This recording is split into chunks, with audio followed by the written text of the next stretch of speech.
Welcome to part 2 of the InnerPrincess course guide to Tourist Trap Easy on Walkabout Mini Golf. In this video we'll look at the back 9 holes and how best to approach them. When approaching any hole you need to be armed with 3 things: knowing the options available to you, choosing the right option, and then the skills to make the shot. In this video we'll look at the options and how to calculate the best route by looking at the risks and rewards of each. If you find this useful, please give the video a thumbs up, subscribe for future content, and feel free to drop me a comment if you have your own methods to put forward or requests for future videos. We start the back 9 with hole 10, which takes us neatly out of the cave complex and back into the open. The waterfall brings the scenery to life and creates a running water theme seen through many of the back 9 holes. There are 2 routes to the flag. The first is a hole which takes your ball down a tunnel and releases it in the direction of the cup. Second is a downward spiral leading to the green. The tunnel putt is one of the best in the game to practice line and length, because this is close to the maximum distance that you'd still aim to hit 100% of attempts.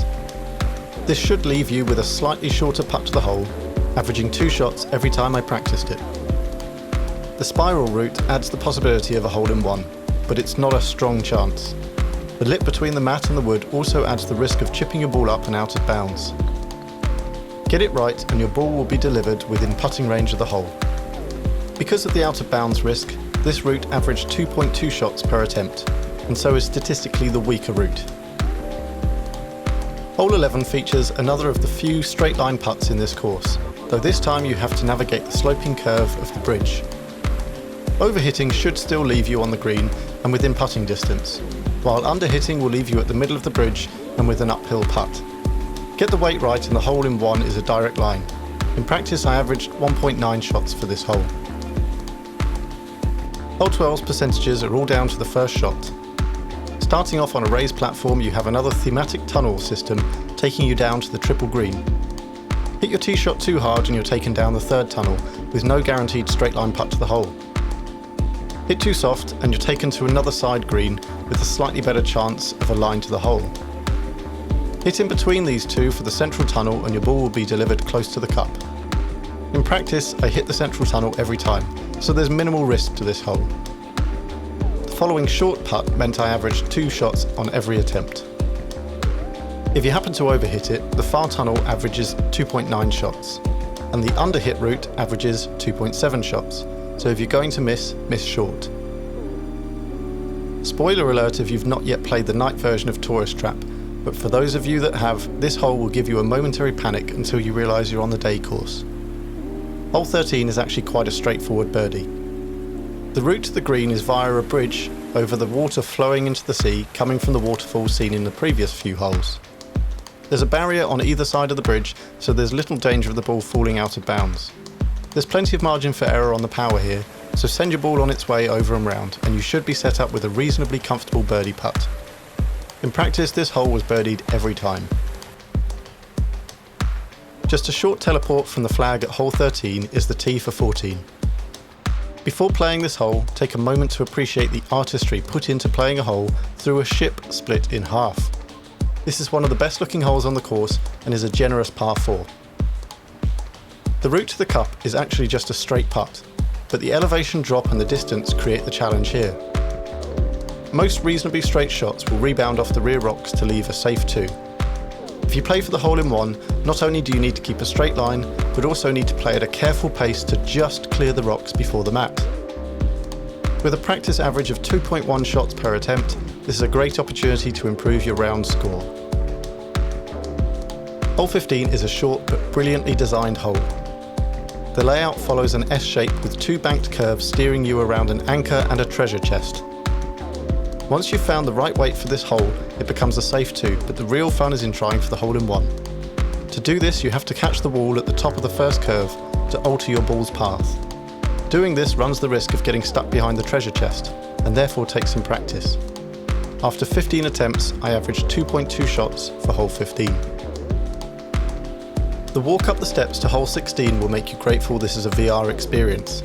Once you reach the top, you are greeted with another straight line putt with a twist, so to speak.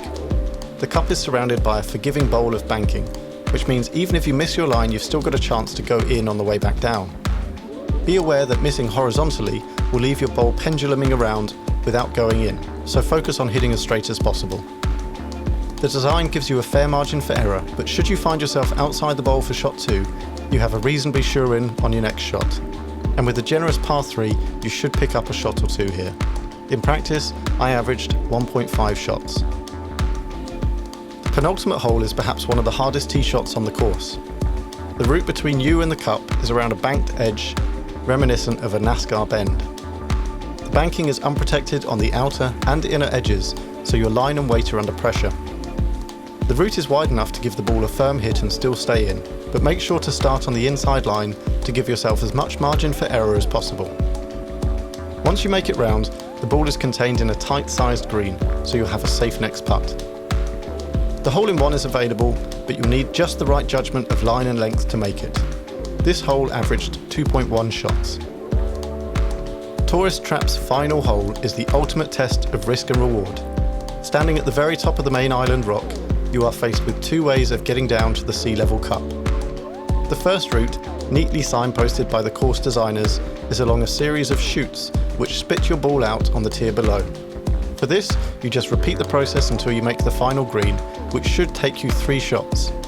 Be careful not to aim too far left on the very first putt, as you risk the ball bouncing out and will spend the rest of the hole 1 shot behind your competitors. Once you make it to the green, you've got a fairly sure in from there. The second route is played by turning 180 degrees at the tee and facing the flag. The shot here involves playing off your ledge onto the concrete and steps below which lead to the green. The shot is complicated by controlling the bounce, by navigating the uneven rocks on the ledge, and by avoiding the hut below you. You may get lucky and make it onto the green, but given that you'll most likely take more than 4 shots to get there, the conventional route will pay off more times than not. This concludes the course, and by making the right decisions and sinking all the putts that you should, you can easily be rewarded with a -18 or better score. Once again, if you found this video useful, please give it a thumbs up, feel free to subscribe to the channel for future content, and drop me a comment to request any future videos. As mentioned in part 1, please do join the Discord. There's a great community there ready to help you out, and plenty of games available on demand, including fortnightly tournaments. Thank you once again for watching, and I'll see you in the next video.